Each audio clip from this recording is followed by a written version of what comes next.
Pourquoi je vais faire du cash flow uniquement avec du locatif? Alors bonjour, moi c'est Lionel d'Immobilier et sur cette chaîne on parle précisément d'opérations de marchand de biens, de grosses plus-values et d'achat-revente.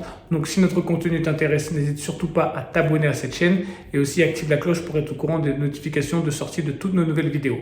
Sache aussi que mon associé et moi, nous avons ouvert un organisme de formation certifié où on sort principalement des formations sur l'immobilier et on a un énorme taux de réussite. On est de loin l'organisme de formation avec le meilleur taux de réussite. Donc si tu veux, n'hésite surtout pas à regarder le panel de formation qu'on offre dans la description et il y a même une formation gratuite si toi aussi tu veux les découvrir. Alors, on me dit souvent que je suis un mec qui est anti-cash flow, alors que pas du tout. Je pense qu'avoir du cash flow est une bonne chose. Cependant, j'ai pas envie parce que il y a plein de choses qui m'embêtent. Ce sont les contraintes, les droits du locataire qui sont respectables et qui doivent être respectés.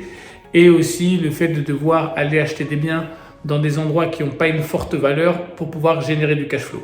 Parce que c'est très dur de générer du cash flow dans des grosses villes. Par exemple, si vous voulez acheter un appartement en centre-ville de Paris et générer du cash flow, ça va être très compliqué. Donc, ça ne m'intéresse pas. Par contre, si tu vas ailleurs, tu vas dans d'autres villes un peu plus à la campagne, tu pourras générer un bon cash flow. Cependant, tu as aussi beaucoup de chances que la valeur de ton bien évolue beaucoup moins vers la hausse ou sinon elle stagne, voire même baisser. C'est pour ça que je ne veux pas faire de cash flow. Mais j'ai trouvé une méthode qui peut être très intéressante pour les gens qui veulent des rentes, sans pour cela avoir toutes les contraintes liées aux locataires. Pour moi, la meilleure méthode, c'est d'investir dans des biens commerciaux. Alors les biens commerciaux, il y a plusieurs sortes. Ça peut être des entrepôts. Oui, il y a une forte demande de location d'entrepôts. Ça peut être des boutiques, des restaurants, ça peut être tout plein de choses, des bureaux où les gens ont besoin pour aller travailler. En fait, c'est plus de l'immobilier professionnel. Je pense que c'est bien meilleur et pour plusieurs raisons. Il y en a 4 que j'ai choisis, mais il y en a d'autres aussi. Première raison, le DPE. Le DPE, c'est quelque chose qui calcule la perte énergétique de votre logement. On en parle énormément en ce moment. D'ailleurs, les gens qui ont des logements en G à partir de février 2023, ils ne pourront plus les louer. Ceux qui sont en F, février 2028, etc. etc. Donc en fait, si tu as acheté un bien, tu as un locataire dedans, tu es obligé de faire des gros travaux d'isolation. Alors quand tu as un petit appartement, c'est déjà cher. Quand tu as un gros appartement, c'est encore plus cher. Quand tu as un immeuble de rapport, j'imagine pas le prix. Et ben avec l'immobilier commercial, j'ai pas ce problème.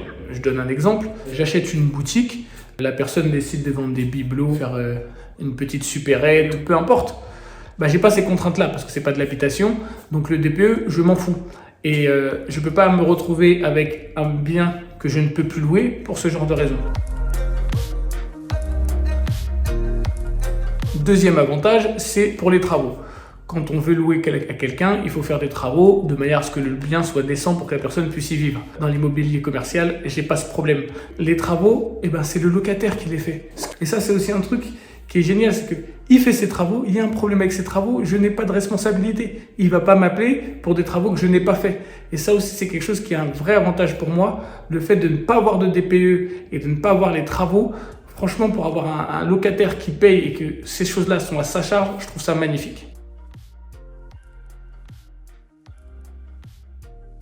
Troisième point qui peut être génial, c'est sur l'éviction du locataire. Parce que des fois, on a des locataires qui ne payent pas. Et quand on a un locataire qui ne paye pas dans un logement, il y a une longue procédure qui est ce qu'elle est.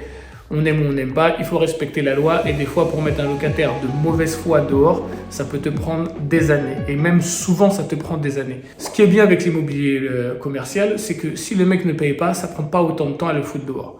J'ai bien dû le foutre dehors, je le sais, parce que c'est pas pareil. C'est pas quelqu'un qui vit dans ce logement, il n'héberge pas sa femme, ses enfants et tout. Donc là, si le mec ne paye pas son loyer, les lois sont beaucoup plus à votre avantage. Vous avez beaucoup moins de risques d'impayés. Donc ça, c'est vraiment un énorme avantage de l'immobilier commercial qui fait que moi, je vois vraiment pas pourquoi j'investirais pas dedans en fait. Si tu veux vraiment générer des loyers, pour moi, c'est le meilleur moyen de pouvoir les générer sans avoir la peur d'avoir des impayés ou des soucis avec un locataire. Un autre point, c'est la rentabilité. C'est le genre de bien qui peut être très rentable selon l'activité et l'emplacement que tu as choisi. Et tu peux même être plus rentable que sur un appartement ou que sur un immeuble de rapport. Et ça, c'est bien parce que n'avoir qu'un seul bien qui n'est pas aussi cher qu'un immeuble, mais qui peut te rapporter autant en termes de rentabilité, ça m'intéresse. Donc c'est vraiment quelque chose que je trouve génial. Je découvre, je ne vais pas faire le connaisseur, je découvre l'immobilier commercial. Je n'ai pas encore investi dedans. Vous voyez, je suis très honnête avec vous, je n'ai pas encore investi dedans. Mais plus j'y pense, plus je lis l'information, plus je la regarde, plus je me dis c'est peut-être la meilleure chose pour moi qui veut faire du cash flow mais qui a très très peur d'avoir des locataires. Parce que clairement, le locataire en France, il a beaucoup de droits. Des fois, c'est bien, des fois, c'est pas bien.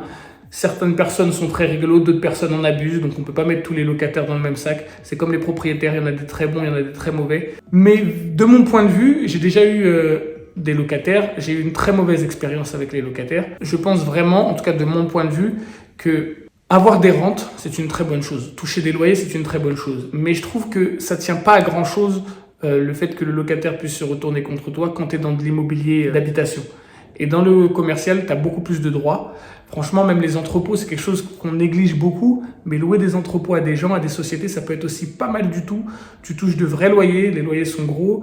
Les investissements, après, ça dépend de l'emplacement, de la taille de l'entrepôt, ce qu'on peut y faire, le type d'activité. Il faudrait vraiment rentrer dans des détails.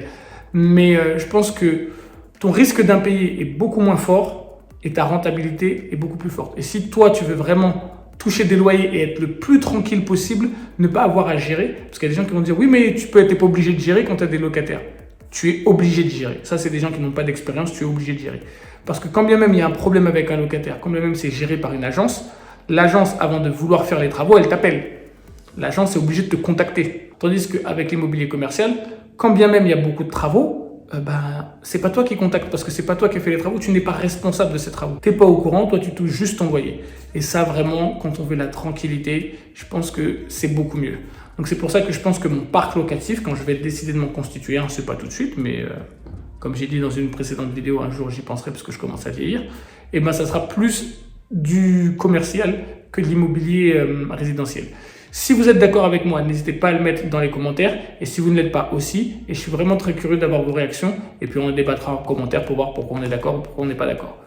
À bientôt dans la prochaine vidéo.